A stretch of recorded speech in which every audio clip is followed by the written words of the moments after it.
Welcome back to another range video. Today we are going to be featuring the 7 WSM range visit number 2. For the last week I've been scrubbing and cleaning the barrel, and I think we're ready to finally do the proper test again. So what we're shooting today is going to be 3 different loads, the 3 loads that I think showed the most promise.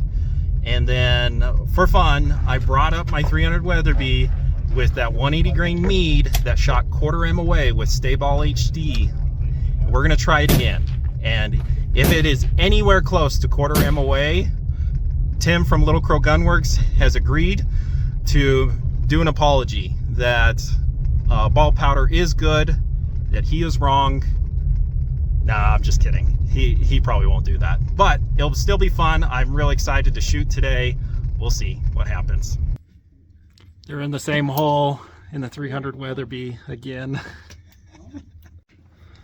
Okay, this is it. Can we get another tiny group? Don't slobber on the gun. Tim sweating some bullets with how well the 300 Weatherby was shooting until that 3rd shot. I'll show you what it did, and I'll show you what the 7 WSM did for the first 3 shots. Okay, those were the first 2, and then that one. So, I mean, that's still like 0.8, maybe a 3/4 inch group. Also shot my hunting load. It's very consistently right around 0.6 to 3/4 M away, so that's good. Okay, first shots, 60.7. I am going to tell you, last time I shot it, it was down here, so that should be interesting. My sweet spot load, I'm a little nervous because it's on this side instead of that side, but as far as elevation goes, it's almost exactly the same. So that has me a little nervous. And what has me really unfortunate is my top load is how far that is away from the target. Before they were down here, so I can already probably see that this is not going to shoot well. A little bittersweet, grouped way different than I ever thought it would. Let me show you. First load, awful, just awful. Flyer like it did last time. This is the most disappointing one, and this is the one I had the most hope for. That's probably an inch group, maybe a little bigger. But our hot load, holy cow, that's a half MOA load, maybe even smaller, so woohoo! That didn't go as planned. The loads I thought would shoot really well, the 62.2 or load 9, I think is what we called it in our last video.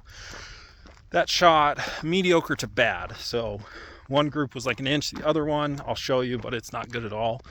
And then the hot load that Tim wanted me just to try out shot really well. So I need to do more testing with that one. The gun is cheap, so there is that. It's not the greatest gun. There it is. So this is maybe an inch. That is probably 1.5 inches, maybe more. And our best group up at the top. These did not do well at all. Okay, we are back from the range. We're going to go ahead and analyze the 3 loads. Tim will not be joining us in this video, but me and him have definitely been talking about the results and what the plans are going forward with this series. Let's start out with the lowest charge. This was group number 4 from the original series, where we had 2 touching and a flyer. And when we shot 2 of these groups, well, this is definitely not it. So we are not going to go forward with this. The ES was all over the place as well, so were the velocities. So this is definitely a huge no-go. So group number 4 is out. On to the load we thought was going to definitely be the best load. The one that had the lowest ES that we saw. Minimal movement up and down, just a horizontal, which we thought would be doing best at longer ranges. Well, it completely kind of fell apart the next time we took it out to the range. Now, the velocities are the exact same. Last time we averaged around 31.88. The ES isn't really even that bad either, just a ES of 13. But all of this is a vertical group, so that is not a good sign. And one big major red flag, and I think this is mostly due to, well, the barrel being completely clean. We saw a way different impact shift. So from before, you were seeing hits on this side about there with the group. Now we're on the exact opposite side. So it shifted about an inch to the right. So not great. I did shoot more than one of these, and it didn't go very well. So we moved up a little. There's more of that horizontal that we're hoping for, but that's just a little too much. Yes, exact same with a little bit more velocity. So I don't think we're going to go forward with this one. It's not bad. So 2 out of the 3 are, a 0.7 and a 0.9 inch group, while we got one that's a 1.5 inch group. Now it's not bad, all things considered, with this factory rifle. But I think we can do better than this. Now, Tim wanted me to test one other load near the very top end because we saw a trend of them hitting in the same place and getting, a 3/4 inch group. So we tried a load that's at the very top. Now, here's the problem with this load. It is a bit over pressure. It's at the very top. I just don't think it's going to be extremely consistent. But let me show you the group. I did do a couple range visits, but the very first time I shot this, wow, extremely happy. Again, we had some point of impact shift, but I do think that's a lot to do with the clean barrel. So we are definitely up there in velocity, 3,233 feet per second, ES of 14, that's not bad at all. And we are sub half MOA, which, wow, that's awesome, right? Really awesome. There's only one problem.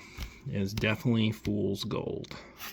Now, a lot of you are like, you can't just shoot a 3-shot group. And guys, 100% agree with you. That's why I'm doing multiple 3-shot groups to see what it's really doing. So getting this once and then calling it good and loading it up for hunting, that's not really going to tell you what it's going to be doing in the future, okay? And that's sadly exactly what happened. So I went back a week later, and yeah, there it is. So basically the same point of impact mostly, but one of the big red flags to me, and this is something I'm a little worried about, is we went up 20 feet per second in velocity with the exact same load a week later. This is a temp stable powder. It really wasn't a big change in temperature difference either. So what this is telling me is I don't have enough rounds down the barrel to do this type of test to get consistency. What we found is this big, nice little triangle. Again, the ES is extremely low, so that's nice to see. First 2 shots and then that one, unfortunately. But what this means is I'm going to put some more rounds through my barrel, not the 140 TTSX, just whatever I have. I'm just going to shoot probably another 50 rounds through the gun. And I think I'm going to need to do this test again, as much as that pains me to say, because that means I got to do another like 15 loads. I also want to back off on the powder. We're definitely seeing a lot of pressure. I mean, for a lot of you, like, big deal, like, that seems awesome, right? It's going fast, and 2 out of 3 times it's sub MOA, and sometimes it's really small, right? Well, it's going to eat my brass alive. It's definitely overpressure, a little too much overpressure. So I want to back it off and try the test again and try to find something that it's really happy with. And honestly, if this wasn't so overpressure, I actually might be pretty content with it, right? Because on average, it's averaging about a 0.8 inch group with 9 shots. So to say the project's been a little frustrating is putting it a little lightly. Now, some of it's been my issue is I didn't properly clean the barrel the first time, and so we were getting kind of false data. The barrel is also a little too new. It's still speeding up, so that's not great. And then there's the question, can we even get this thing to consistently be sub MOA, close to half MOA? I don't really know. I don't know what the potential is for this rifle. It is a pretty cheap Savage. but we're going to give it a try. Up next, I guess, when I do another video on this, it's going to be doing the test all over again with Vitavori N160. We're going to start a lot lower and work up. I think the max velocity I really want to see out of this is probably 3190. That's as much as I'm going to probably push it. I do think we will find some accuracy, I don't know, below 3100 feet per second and somewhere in between 31 and 3190. But thanks guys so much for watching. I really appreciate all of your support. Yeah, that's kind of just how it goes. Hand loading is frustrating.